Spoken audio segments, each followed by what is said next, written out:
From the investigators behind Ghost Hunters comes a new series. I'm willing to immerse myself into a haunted location. Using cutting-edge paranormal technology. Come and touch this one more time for me.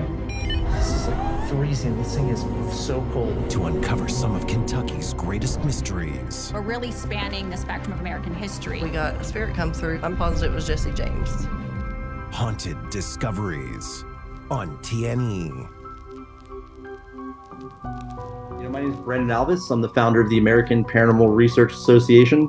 Founded the organization in 2006 to solely investigate historical locations throughout the United States. My name is Mustafa Gattalari. I started investigating the paranormal at 18 years of age. I was very intrigued by a series of haunted occurrences that occurred in my childhood home.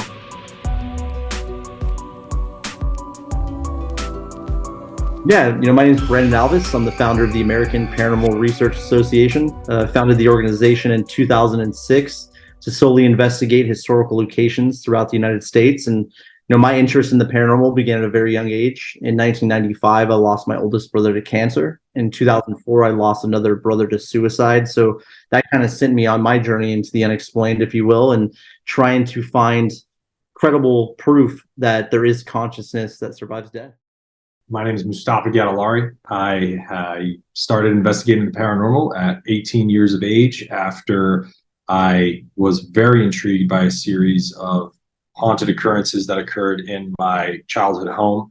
And I had repressed them for a while, and then I wanted to learn more about them. So then I went and started assisting members of the Albanian Muslim community and other Muslim families that I knew and Albanian cousins, and help them with their home hauntings or what they believe to be paranormal activity. And that kind of just spiraled into a larger interest of the paranormal and various haunted locations in the tri-state area, and then now all across America. Oh, absolutely. I mean, my parents, they originated from Albania, and they were peasant class. So if you notice, like a lot of farmers and stuff from that part of the world, they're very highly superstitious. And then due to the nature of the Turkish Ottoman, some would call it an invasion or whatever, however, that's the word that comes to my mind. But the influence of Turkish Ottomans breathed in a lot of Islamic cultural beliefs into the area. So then that native superstition got combined with Islamic beliefs. So all paranormal activity in a lot of like Muslim Albanian regions is attributed to jinn. Albanians call them jinnas, but like in the Islamic faith, a jinn are believed to be these entities that are responsible for paranormal occurrences and stuff of that nature. So I definitely started off researching jinn a lot, looking into hadith and Quranic mentions of it, but then also other older Arab scriptures that deal with jinn and all of that. So it's pretty intriguing stuff. And there's a lot of commonalities that other cultures who have ghost stories, it's all very, very, very similar. A lot of times those are the stories that pop up the most, but in the Islamic faith, jinn are just believed to be entities that reside in a different plane of existence, and they can, just like human beings, be either good or bad. You got Muslim jinn, apparently. And then, you'll be praying and then you don't know, maybe there's a jinn behind you praying too, which is for me as a kid, that was an awesome thought. I'll be like, oh, cool, man. I wonder if I have some jinn friends just like hanging out with me, like helping me. I'm like, I wish they'd help me be better at Street Fighter against my older brother, but no dice. I think those stories kind of originated from the fact that people are participating in dark magic practices that enlist help of the jinn, but that's believed to be like a big no-no. Once you start getting help from a jinn, then in the Islamic faith, that's believed to be that you are turning to a creation of God to help rather than God himself. And that doesn't make God too happy. And then I think you'll burn for that from my estimation. So that's the way I grew up. I don't know, maybe other sects of Muslims will tell you different. Never had an experience growing up. It was just more about having to learn about death at a very young age and try and cope with that the best way I could. And, I've always talked about how paranormal investigation is almost like a form of grief therapy in a lot of ways, and kind of facing that ultimate question that we're all as human beings going to meet one day, and that's death, the ultimate end for all of us. And so I've always been a natural skeptic, looking for answers and trying to find quantifiable data to support the idea of ghosts and hauntings. So for me, it's always been, since 95, a lifelong search for those answers, and hopefully as we go along, one day we'll find it. Yeah, like we always say, it's like the ultimate unifier, right? We all have differences as humans. We all come from different backgrounds and cultural beliefs, but we're all gonna meet that end one day. Well, Mustafa and I worked on A&E's Ghost Hunters together, and that's how we met. I founded APRA in 2006, but once Ghost Hunters ended and we wanted to continue our research, we thought this would be the best avenue possible. I mean, I know Brandon was looking for a facility to turn into a research center for the American Paranormal Research Association. And the idea from that sprung from like everybody that we talked to, and all of our research that we conducted on haunted locations found that there was a highly concentrated area of haunted locations in Kentucky. And we started our journey for haunted discoveries in Old Louisville, which is purportedly, and I think there's a really good case for it to be made that it is America's most haunted neighborhood. And we've had some pretty stunning finds throughout all of Kentucky, but in Old Louisville especially. There's just something about that place. There's something about the homes there. I don't know if there was a specific cultural thing that was happening and that energy that got captured there. Anything I would say would be theory, but very, very, very compelling stuff that we found in Old Louisville. Yeah, I mean, I think we saw some evidence of that in Gilded Age Ghosts, our first episode of Haunted Discoveries, which premiered yesterday on TNE. And then we have another Old Louisville location in season 1 of Haunted Discoveries. That's going to be airing on Friday the 13th on TNE as well at 9 p.m. Really cool that we get to have it on Friday the 13th. So last night we got some really, really, really compelling physical and audio evidence documented, but in this next episode, we have a really stunning find of a different variety that I think people are going to freak out over. I would say, in my almost 20 years of doing this is the most significant piece of footage we've ever collected. And not only a piece of footage, but captured on a very sensitive scientific piece of equipment in the EMCCD camera, which is an electron multiplying camera. So for us to have the opportunity to use this very sensitive scientific piece of equipment in a paranormal investigation, but also to collect what we did at the Bourbon Inn, mind-blowing stuff for sure. Yeah. I mean, in terms of, I'll touch upon like the idea of like abilities first. Like, I don't necessarily think that, abilities are something that like you can like rely on for an investigation. That's just not our MO. I do think though that the way you're operating and the sincerity that you bring into an investigation is what resonates with the purported entities there. And if you're coming in with those good intentions, it's like, Indiana Jones and the Last Crusade, you walk the invisible bridge.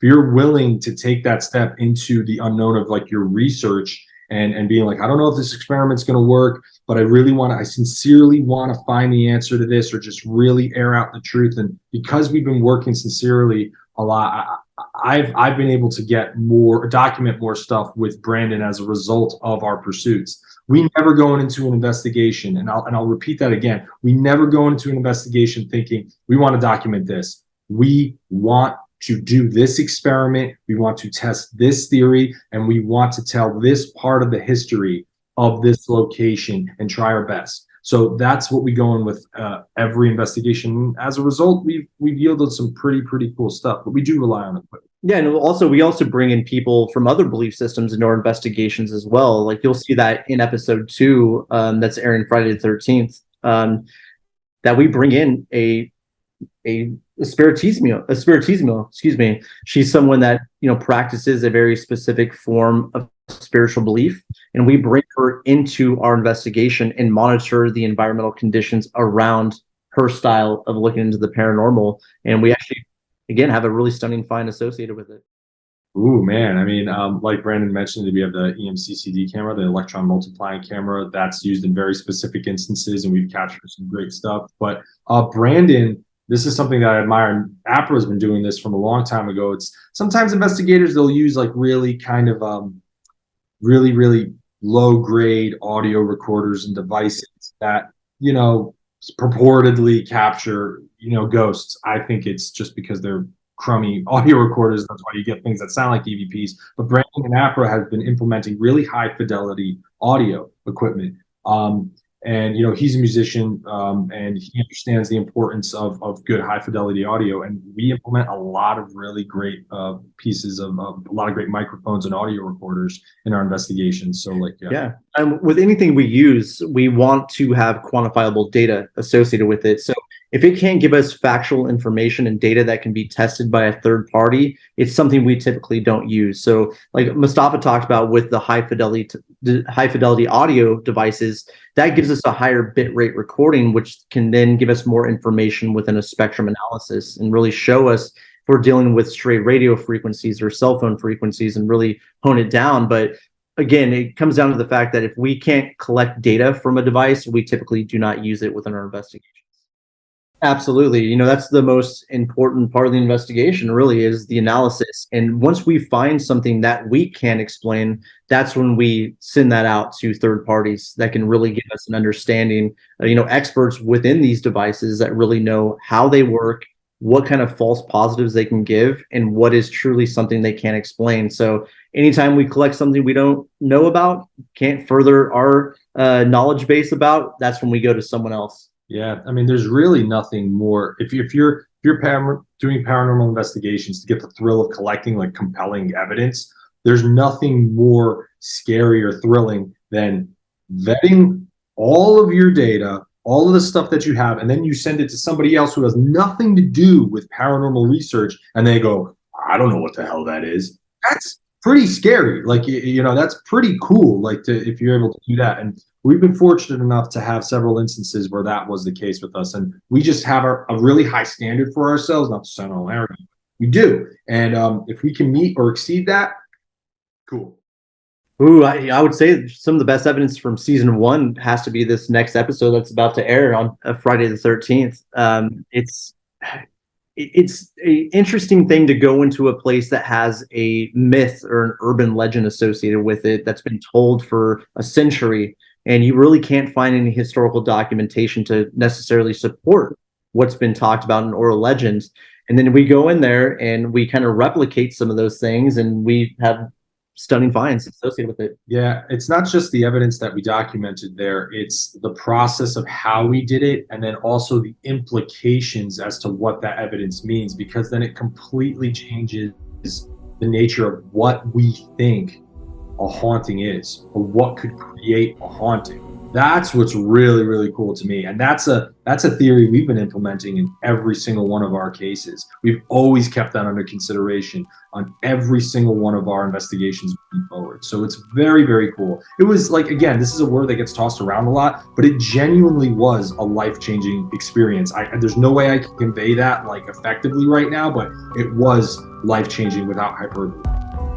From the investigators behind Ghost Hunters comes a new series I'm willing to immerse myself into a haunted location. using cutting-edge paranormal technology Come and touch this one more time for me.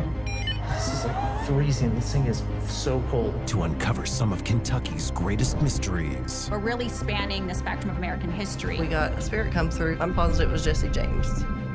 Haunted Discoveries on TNE.